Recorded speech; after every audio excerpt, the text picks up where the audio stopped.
पांडे जी कुछ और बोलते उससे पहले ही परमेश्वर बोल पड़ा। ठीक से बात करो उनसे, बहुत बड़ी हैं वे। पांडे जी को अपने ही नौकर की ये बात नागवार गुजरी। वो और भड़क गए। माहौल बिगड़ता देख वो गरीब बच्चा पराठा आधा ही छोड़कर चुपचाप वहां से चला गया। अम्मा को ये देखकर बहुत दुख हुआ। कुछ ही देर में बात इतनी बढ़ गई कि पांडे जी ने गुस्से में आकर दोनों को काम से निकाल दिया। अब अम्मा और परमेश्वर सड़क किनारे बैठे थे। कॉलेज के कुछ बच्चे भी उनके पास खड़े थे। अम्मा, आप चिंता मत करो, दीपक ने कहा। अम्मा बोली, मुझे अपनी नहीं, परमेश्वर की चिंता है बेटा। इसके घर का गुजारा तो इसी काम से चलता था। अम्मा, तुम मेरी चिंता मत करो। अब हम भी पराठे का ही धंधा करेंगे और इधर ही करेंगे। देखते हैं क्या करता है ये, और इससे ज्यादा कमा कर दिखाएंगे। एक चूल्हे और टेबल का ही तो इंतजाम करना है, कर लेंगे कुछ ना कुछ जुगाड़। ठीक है बेटा, तुम चाहते भी यही थे कि खुद का काम शुरू करें। जो होता है अच्छे के लिए होता है। आज रात कहाँ जाओगी अम्मा? दीपक ने पूछा। जहां मुझे मेरे भगवान ले जाएंगे। अम्मा, परमेश्वर का मतलब भी तो भगवान ही होता है ना, तो तुम मेरे साथ चलो। परमेश्वर अम्मा को अपने कमरे पर ले आया। कमरा बहुत साधारण सा था। अम्मा, जो है बस यही है, उसने संकोच से कहा। जो है बहुत है बेटा, अम्मा बोली। रात को अम्मा ने खिचड़ी बनाई तो पूरा कमरा खिचड़ी की सौंधी महक से भर गया। आहा अम्मा, माँ के हाथों में जादू होता है। मेरी खिचड़ी से तो ऐसी महक कभी नहीं आती। खिचड़ी खाते खाते दोनों बातें करने लगे। अम्मा, मैं खाना खाकर बाहर जाता हूँ और कल के लिए एक चूल्हे और टेबल का इंतजाम करता हूँ। कल से ही हम अपना काम शुरू करेंगे। परमेश्वर बाहर चला गया और करीब 10:30 बजे आकर उसने बताया कि टेबल और स्टोव का जुगाड़ कर लिया है। अम्मा, मैं सुबह घर से जल्दी निकल जाऊंगा। आप सुबह 10 बजे तक कॉलेज के पास आ जाना। वहीं से शुरू करेंगे अपना नया काम, ठीक पांडे जी की दुकान के सामने, जो नीम का पेड़ है उसके नीचे। अच्छा बेटा, अब सो जाओ, कल जल्दी उठना भी है। हाँ अम्मा। 3 मिनट में ही वो खर्राटे मारने लगा। अगली सुबह नियत समय पर अम्मा यूनिवर्सिटी पहुंच गईं। नीम के पेड़ के नीचे परमेश्वर ने अपनी दुकान सजाई थी और वो काम में बिजी था। अम्मा को देखकर बोला, अरे आ गई अम्मा, बस तुम्हारा ही इंतजार हो रहा था। पराठों का मसाला तैयार कर दिया है मैंने। बच्चे कई बार पूछ कर जा चुके हैं, फिर से आते ही होंगे। मैंने उन्हें कह दिया कि पहला पराठा तो अम्मा के हाथों से ही बनेगा। पांडे जी की दुकान सामने बंद पड़ी थी। अम्मा उस ओर देखने लगी। 6 महीने उस दुकान में ही उन्होंने बिताए थे। उन्हें दुकान बंद देखकर अच्छा नहीं लगा। अम्मा को देखते ही कॉलेज के बच्चे आ गए। दीपक ने कहा, अम्मा, तुम्हारे बनाए पराठे का ही इंतजार कर रहे थे। अब बस जल्दी से खिला दो, बहुत भूख लगी है। ठीक है बेटा, अभी बनाती हूँ। अम्मा पराठे बनाने लगी। परमेश्वर ने नीम के पेड़ पर एक तख्ती लटकाई थी जिस पर पराठे के दाम लिखे थे। पराठों का दाम पांडे जी की दुकान से कम रखा था और आज विशेष ऑफर भी था। 2 पराठों के साथ तीसरा मुफ्त। परमेश्वर पराठे बनाने में अम्मा की मदद करने लगा। विशेष ऑफर का लाभ उठाने के लिए आज कुछ ज्यादा ही भीड़ लग गई। अम्मा के हाथ निरंतर चल रहे थे और परमेश्वर के भी। दोनों ने ही सुबह से कुछ नहीं खाया था, लेकिन दुकान अच्छी चलते देख दोनों अपनी भूख प्यास भूल चुके थे। 12 बजे करीब उन्हें थोड़ी राहत मिली। परमेश्वर ने पराठे बनाकर अम्मा को दिए और फिर दोनों मिलकर पराठे खाने लगे। पराठे खाते खाते अम्मा की नजर सामने की दुकान पर पड़ी। पांडे जी के साथ एक आदमी और था जो दुकान खोल रहा था। शायद परमेश्वर की जगह उसे काम पर रखा था। परमेश्वर और पांडे जी की नजरें आपस में टकराई। दोनों की आंखों में एक दूसरे के लिए कड़वाहट साफ पता चल रही थी। करीब 1 घंटे बाद परमेश्वर की दुकान पर फिर से भीड़ जमा होने लगी। वहीं पांडे जी की दुकान खाली पड़ी थी। इक्का दुक्का लोग वहां चाय और सिगरेट पी रहे थे। परमेश्वर की आंखों में जीत की खुशी थी। वहीं पांडे जी अपनी इस हार से तिल मिला रहे थे।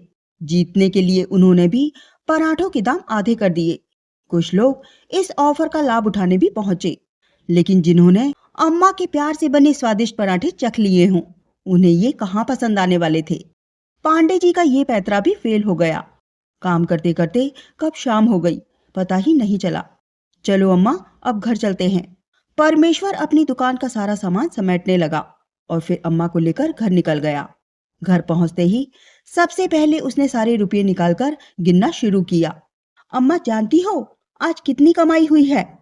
कुल 1500 रुपए। अगर 500 रुपए का सामान भी हटा दें तो एक दिन की कमाई कुल 1000 रुपए। अम्मा उसकी खुशी से बेहद खुश हुई और मन ही मन ईश्वर को धन्यवाद दिया। अगले दिन अम्मा और परमेश्वर दुकान पर जाने के लिए साथ में निकले। कॉलेज पहुंचे तो देखा उनकी टेबल टूटी पड़ी है। दुकान के नाम पर एक टेबल ही तो थी परमेश्वर के पास। उसे टूटा देखकर परमेश्वर निराश होकर वहीं जमीन पर बैठ गया। अम्मा ने उसके कंधे पर हाथ रखा और कहा, क्या हुआ? काम शुरू नहीं करना है क्या तुम्हें? अम्मा, तुम देख नहीं रही क्या? टेबल टूटी पड़ी है, काम कैसे करेंगे? बेटा, टेबल की टूटी हुई टांग तो नहीं जोड़ सकते, पर बाकी की बची एक टांग तो तोड़ ही सकते हैं। तोड़ दो इसे, आज पराठे बैठकर बनाएंगे। परमेश्वर को अम्मा की ये युक्ति भा गई। उसने टेबल की बची हुई एक टांग भी तोड़ दी। अब टेबल नहीं, लकड़ी की एक पाट थी जिस पर उन्होंने सामान रखा और काम में जुट गए ताकि बच्चों के आते ही उन्हें पराठे दे सके। एक बार फिर परमेश्वर की दुकान पर भीड़ थी और पांडे जी मक्खियां मार रहे थे। पांडे जी अपमान का घूंट पीकर चुप रह जाने वालों में से नहीं थे। पांडे जी के इरादों से अनजान परमेश्वर अपने काम में लगा था। परमेश्वर आज ग्राहकों की बढ़ती संख्या से और भी खुश नजर आ रहा था। आज के दिन का काम खत्म करने के बाद परमेश्वर अपना पूरा सामान लेकर अम्मा के साथ घर को निकल गया। आज वो लकड़ी की पाट भी अपने साथ ले गया। उसे पांडे जी के इरादों पर बिल्कुल भरोसा नहीं था। अम्मा, मुझे इस आदमी पर बिल्कुल भरोसा नहीं है। कल पता नहीं ये क्या करेगा। बेटा, ये कुछ भी कर ले, होगा तो वही जो ईश्वर चाहेंगे। तुम सो जाओ, बस अपनी मेहनत पर भरोसा रखो। हाँ अम्मा, तुम सही कह रही हो। पूरे दिन की कड़ी मेहनत के चलते दोनों को जल्दी नींद आ गई। अगले दिन भी परमेश्वर की दुकान पर भीड़ थी और पांडे जी की दुकान पर सिगरेट और चाय के लिए जाते कुछ लोग। तभी एक पुलिस वाला परमेश्वर की दुकान पर आ धमका। पुलिस वाले ने डंडा जमीन पर ठोकते हुए कहा, किसकी दुकान है ये? मेरी दुकान है साहब। ये तुम्हारी जमीन है? नहीं सरकार, बस अभी 2 दिन हुए यहाँ दुकान लगाते हुए। जहां जगह मिली दुकान लगा दी। अपने बाप का राज समझ कर रखा है क्या? हटाओ ये दुकान अभी के अभी, या फिर मैं हटाऊं अपने तरीके से। ऐसे ना कहो सरकार, ये हमारी रोजी रोटी है। किसी के लिए चोरी करना रोजी रोटी है तो किसी के लिए डाका डालना। उन्हें भी उनका काम करने दें। अभी के अभी ये दुकान बंद कर। पुलिस वाले ने परमेश्वर और अम्मा की एक नहीं सुनी और अपने डंडे से उनका पूरा सामान पाट से जमीन पर गिरा दिया। आज सामान फेंका है, कल फिर से दिखाई दिया तो तुझे फेंकूंगा, समझा? ऐसा कहकर पुलिस वाला सड़क के दूसरी तरफ पांडे जी की दुकान पर जाकर सिगरेट पीने लगा। सारा सामान सड़क पर पड़ा धूल खा रहा था। परमेश्वर अपनी किस्मत पर रो पड़ा। अम्मा ने उसके कंधे पर हाथ रखा और बोली, चलो बेटा घर चले। अम्मा सड़क पर गिरा सामान उठाने लगी। उनकी मदद को कॉलेज के कुछ बच्चे भी आ गए। दीपक बोला, अम्मा, अब कल से तुम नहीं आओगी यहाँ? अम्मा कोई जवाब नहीं दे पाई। कमरे पर पहुंचकर परमेश्वर एकदम चुपचाप लेट गया। आंसुओं के रूप में उसका दर्द बाहर निकल आया। बेटा, हिम्मत मत हारो। इतनी हिम्मत कहाँ से लाऊं अम्मा? मेहनत से भी नहीं कमाने देते लोग। बेटा, जरूर इसमें भी हमारा कुछ अच्छा छिपा होगा। ये क्या बात हुई अम्मा? हर मुसीबत में सोचें कि जो हो रहा है हमारे भले के लिए हो रहा है। साले को छोड़ूंगा नहीं मैं, चाहे जेल ही क्यों न जाना पड़े। बेटा, ऐसे हार मत मानो। लोगों से नहीं, अपने इस वक्त से लड़ो। ये वक्त जरूर बदलेगा। मेरी बात का भरोसा रखो। अम्मा, मैं आता हूँ, कहकर परमेश्वर बाहर जाने लगा। बेटा, कुछ भी ऐसा मत करना कि जिंदगी भर पछताना पड़े। परमेश्वर अम्मा की बात का कोई जवाब दिए बिना कमरे से बाहर निकल गया। रात के 10 बज गए थे। परमेश्वर अब तक घर नहीं आया था। अम्मा को उसकी चिंता सताए जा रही थी। वो कई बार कमरे से बाहर निकलकर सड़क पर जाकर देख चुकी थी। करीब 12:30 बजे परमेश्वर लड़खड़ाता हुआ कमरे में दाखिल हुआ। अम्मा जाग रही थी, लेकिन उन्होंने ऐसे जताया कि मानो वो सो चुकी हैं। परमेश्वर नशे में धुत था। इस वक्त उससे बात करने का कोई भी फायदा नहीं था। सुबह के 10 बजे भी जब परमेश्वर नहीं उठा तो अम्मा ने उसे जगाया। अरे, उठना नहीं है क्या? अम्मा, सिर बहुत दुख रहा है। आज काम पर नहीं जाना क्या? अम्मा, अब क्या खुद मार खाने जाऊं वहां? बेटा, ऐसा कहकर तो तुमने पहले ही हार मान ली। मतलब? मतलब कि अपने दुश्मन को खुद से ज्यादा ताकतवर समझकर घुटने टेक दिए। तो क्या करूं अम्मा? फिर जाऊं वहां अपने सामान का नुकसान करवाने? देखो बेटा, मुझे ज्यादा तो नहीं पता, पर क्यों हमें पांडे जी की दुकान के सामने ही अपनी दुकान खड़ी करनी है? इतना बड़ा शहर है, कहीं और अपनी दुकान लगाएंगे। अम्मा, तुम उसे नहीं जानती। उसे जैसे ही पता चलेगा, वो वहां भी हमारा काम नहीं चलने देगा। तो हम दुकान खरीद कर काम करेंगे। परमेश्वर अम्मा की बात पर हंस दिया। अम्मा, दुकान पता भी है कितने की आती है? नहीं बेटा, अपने बस की बात नहीं है अम्मा, इतना पैसा नहीं है। अम्मा ने अपने हाथ में पहनी सोने की चूड़ियां और गले की चेन देखकर कहा, इससे कुछ होगा तो ले लो बेटा। नहीं अम्मा, तुम चिंता मत करो। सोच रहा हूं तुम्हें लेकर गांव चला जाऊं, फिर देखते हैं आगे क्या होगा। अम्मा परमेश्वर की बात सुनकर मन ही मन उदास हो गई। उन्हें लगा कि वो परमेश्वर पर कहीं बोझ न बन जाएं। अम्मा चाय बना रही थी कि किसी ने दरवाजे पर दस्तक दी। परमेश्वर ने दरवाजा खोला तो दीपक और मनीष के साथ एक लड़का और खड़ा था। ये हैं हमारे छात्र युवा संघ के अध्यक्ष विश्वनाथ तिवारी। दीपक ने कमरे के अंदर कदम रखते हुए कहा। अम्मा को देखकर विश्वनाथ बोला, अम्मा, पहचाना तुमने? उस दिन तुमने मुझे सिगरेट पीने को टोका था। अम्मा मुस्कुरा दी। हाँ बेटा, याद है। बेटा, चाय बनाऊं, पियोगे? नहीं अम्मा, अब तो तुम्हारे हाथ के कल पराठे खाने आऊंगा, वो भी कॉलेज के सामने। देखते हैं कौन माई का लाल तुम्हारी दुकान हटाता है। लेकिन बेटा, वो पुलिस वाला। अरे टेंशन क्यों लेती हो अम्मा, मेरे जीजाजी थाना इंचार्ज हैं, किसी की जरूरत नहीं होगी तुम्हें कुछ कहने की। तुम कल से ही अपनी दुकान लगाना शुरू करो, कोई दिक्कत हो तो मुझे फोन कर लेना। चलो अम्मा, अब मैं चलता हूँ, विश्वनाथ ने कहा। तीनों के जाने के बाद परमेश्वर खुशी से झूम उठा। अम्मा, कल से काम की नई शुरुआत करेंगे। अम्मा को खुशी थी कि परमेश्वर एक बार फिर से काम शुरू कर सकेगा। दोनों को सोते सोते रात के 2 बज गए। सुबह 8 बजे जब अम्मा की आंख खुली, परमेश्वर बाहर जाने की तैयारी कर रहा था। अम्मा, मैं निकल रहा हूँ, तुम 1 घंटे बाद आ जाना। तुम आधा घंटा रुको बेटा, हम साथ में चलते हैं। नहीं अम्मा, अभी सब्जी मंडी से धनिया, आलू, मिर्च सब लेना है, मुझे टाइम लगेगा। तुम 9:30 बजे तक कॉलेज पहुंच जाना, मैं वहीं मिलूंगा तुम्हें। ठीक है बेटा। परमेश्वर कमरे से बाहर निकल गया। परमेश्वर को फिर से कमरे में आता देख अम्मा ने पूछा, क्या भूल गया रे? माँ का आशीर्वाद लेना, काम शुरू करने से पहले। परमेश्वर अम्मा के पैर छूने के लिए झुका। अम्मा ने परमेश्वर के सिर पर हाथ रखते हुए बोला, बहुत कामयाब हो बेटा, दिन दूनी रात चौगुनी तरक्की करो। अब होगी ना काम की सही शुरुआत। ऐसा कहकर मुस्कुराते हुए परमेश्वर कमरे से बाहर निकल गया। परमेश्वर के कहे अनुसार अम्मा सही समय पर कॉलेज पहुंच गई। माँ बेटी ने मिलकर अपनी दुकान सजाई। अम्मा को देखते ही बच्चों की भीड़ वहां लग गई। सामने पांडे जी की दुकान एक बार फिर से अपने रोज के ग्राहकों की राह तक रही थी। पांडे जी आज दुकान पर नहीं थे। उन्हें अंदाजा ही नहीं होगा कि परमेश्वर फिर से दुकान लगाने की हिम्मत करेगा, पर शायद उनके नौकर ने उन्हें फोन पर सारी जानकारी दे दी।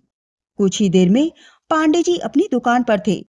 अपने नौकर को तेजी से डांटते हुए बोले, कितनी गंदगी है, कितनी ही सफाई रखो, गंदगी फिर आ जाती है। इस बार ऐसी सफाई करूंगा कि बस। परमेश्वर समझ रहा था कि जोर जोर से किसे बातें सुनाई जा रही हैं, लेकिन वो अपने काम में इतना बिजी था कि जवाब देना उसे ठीक नहीं लगा। पांडे जी और तिलमिला उठे। उन्होंने किसी को फोन घुमाया। इधर सबसे अनजान अम्मा और परमेश्वर बच्चों को उनके पसंद के पराठे खिला रहे थे। तभी परमेश्वर की नजर सामने से आते उसी पुलिस वाले पर पड़ी, जिसने उनका सारा सामान पहले गिराया था और दुकान न लगाने की धमकी दी थी। उसे आते देख उसके हाथ पांव फूलने लगे। परमेश्वर ने धीरे से कहा, अम्मा, स्टोव बंद कर दो। अम्मा ने उसकी कपकपाती आवाज सुनी तो ऊपर सर उठाकर देखा। तेरे को प्यार से समझाया कि यहाँ दुकान नहीं लगाना, तो समझ नहीं आया क्या? किसी ने सच ही कहा है कि लातों के भूत बातों से नहीं मानते। साहब, वो तो मैं। साले, अब मेरे सामने जुबान भी चलाएगा? वो परमेश्वर पर हाथ उठाता, इससे पहले ही किसी ने उसके कंधे पर हाथ रखा। क्या बात है भुवन? वो था विश्वनाथ। कुछ ही पलों में मामला शांत हो गया। विश्वनाथ ने साफ कह दिया, ये हमारा आदमी है। आज के बाद इसे कुछ कहने से पहले मेरे से बात करना। इसने पहले कह दिया होता तो कुछ होता ही नहीं। पुलिस वाला खिसियाई हंसी हंसते हुए बोला। विश्वनाथ ने परमेश्वर के कंधे पर हाथ रखकर कहा, अब कोई तुम्हें परेशान नहीं करेगा, आराम से काम करो। अम्मा ने विश्वनाथ को धन्यवाद दिया और आशीर्वाद भी। उस दिन अम्मा ने खीर बनाई। खुशबू दूर तक फैल गई। बच्चों ने पूड़ी की भी फरमाइश कर दी और देखते ही देखते माहौल त्योहार जैसा हो गया। पांडे जी समझ गए कि अब परमेश्वर को परेशान करने से कोई फायदा नहीं। धीरे धीरे अम्मा की रसोई मशहूर होती गई। समय बीतता गया और 4 साल निकल गए।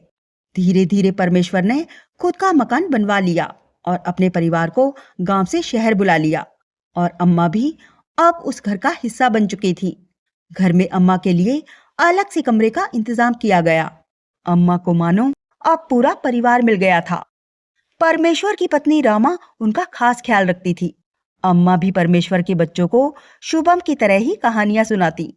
सभी के दिन हंसी खुशी में बीत रहे थे। स्टूडेंट ही नहीं, अब शाम को दूर दूर से लोग अम्मा की रसोई का स्वाद चखने आते। काम बढ़ने पर 1-2 लोगों को काम के लिए और रखा गया, जो अम्मा की निगरानी में काम करते। लेकिन एक दिन एक खबर ने सब बदल दिया। एक 70 साल की बूढ़ी औरत इलाहाबाद रेलवे स्टेशन पर अकेली छोड़ दी गई। इस खबर में अम्मा को जैसे अपना अतीत दिखाई दिया। उसी वक्त उन्होंने तय कर लिया, वो उस औरत को दर-दर की ठोकरें खाने के लिए ऐसे नहीं छोड़ेंगी। परमेश्वर की मदद से वो उस औरत को ढूंढकर अपने घर ले आईं। लेकिन इस बार घर में सब कुछ नहीं थे। परमेश्वर की पत्नी बोली, ये घर है या सराय? अम्मा समझ गई। उन्होंने उसी रात फैसला कर लिया और परमेश्वर से कहा, बेटा, बहू का कहना बिल्कुल ठीक है। अब मुझे घर की नहीं, वाकई एक सराय की जरूरत है, जहां लोग अपनी जीवन संध्या में आश्रय पा सके। अब मेरा उद्देश्य यही है। अम्मा के समझाने पर परमेश्वर उनकी बात मान गया और अम्मा के लिए किराए के एक बड़े घर का इंतजाम कर दिया। कुछ दिनों बाद अम्मा अपनी नई बहन को साथ लेकर वहां रहने चली गई। उस बहन का नाम था कमला। 4 बेटे होने के बावजूद उम्र के इस पड़ाव पर वो अकेली रह गई थी। अम्मा ने उसे सहारा दिया और धीरे धीरे उसे फिर से जीना सिखाया। कमला के हाथ का बना अचार बहुत स्वादिष्ट था। बस वहीं से एक नई शुरुआत हुई। अब अम्मा की रसोई के साथ कमला दादी का अचार भी मशहूर हो गया। धीरे धीरे ये एक मुहिम बनती गई। जहां भी कोई बेसहारा बुजुर्ग मिलता, अम्मा उसे अपने साथ ले आती। अब बहुत खुश थी अम्मा कि अपनी जिंदगी के साथ साथ वो दूसरों की जिंदगी भी संवार पा रही हैं। दिन यूं ही गुजर रहे थे। एक दिन जब वो पराठा बना रही थी, किसी ने उन्हें अम्मा कहकर पुकारा। अम्मा ने पराठे बनाते बनाते पूछा, क्या चाहिए बेटा? एक कहानी अम्मा। अम्मा ने नजर उठाकर देखा, सामने शुभम खड़ा था, लेकिन उसे पहचानने में अम्मा को कुछ सेकंड का समय लग गया। इन 5 सालों में शुभम काफी लंबा हो गया था। चेहरे पर हल्की मूछें भी आ गई थीं। शुभम, अम्मा, तुम हमें छोड़कर क्यों चली गई थी? उसकी बात सुनकर अम्मा सन्न रह गई। फिर शुभम ने जो बताया, वो सुनकर उन्हें अपने कानों पर विश्वास ही नहीं हुआ। शुभम ने बताया कि जिस दिन अम्मा कुंभ मेले में बिछड़ गई थीं, उस दिन उनका बेटा उन्हें छोड़कर नहीं गया था, बल्कि भगदड़ में वो घायल हो गया था। होश आने पर उसने अम्मा को बहुत ढूंढा, लेकिन अम्मा का कहीं पता नहीं चला। पापा जब कई दिनों बाद इलाहाबाद से वापस आए, तो तुम्हें उनके साथ ना देखकर मैं बहुत रोया था अम्मा। पहली बार मम्मी को भी तुम्हारे लिए रोते देखा था। तब मैंने जाना, साथ रहने में कितने भी आपसी मतभेद हों, लेकिन किसी अपने के दूर जाने पर उसकी कमी बहुत खलती है। लेकिन मैंने मन में ठान लिया था, मैं अपनी अम्मा को जरूर ढूंढूंगा। इसीलिए इलाहाबाद यूनिवर्सिटी में मैंने एडमिशन ले लिया। आज दिन भर भटकने के बाद किसी ने बताया, अम्मा के हाथ के पराठे खाकर देखो, स्वाद कभी नहीं भूल पाओगे। बस फिर यहाँ चला आया और आखिरकार आज मुझे मेरी अम्मा मिल ही गई। अम्मा की आंखों में आंसू थे और मन में पश्चाताप कि उन्होंने अपने बेटे को गलत समझा, हकीकत जानने की कोशिश भी नहीं की। अम्मा ने शुभम को गले से लगा लिया, उसका माथा बार बार चूमती रही। अम्मा, अब मैं तुम्हें वापस लेकर ही जाऊंगा, शुभम बोला। अम्मा ने मन में सोचा, जो होता है अच्छे के लिए होता है। अगर मुझे ये गलतफहमी नहीं होती तो मैं इलाहाबाद में नहीं रुकती और कुछ लोगों की जिंदगी संवारने का सौभाग्य मुझे कभी नहीं मिल पाता। दोस्तों, अगर आपको ये कहानी थोड़ी सी भी अच्छी लगी हो तो लाइक करना मत भूलिए। मिलते हैं एक नई कहानी के साथ। बहुत बहुत धन्यवाद।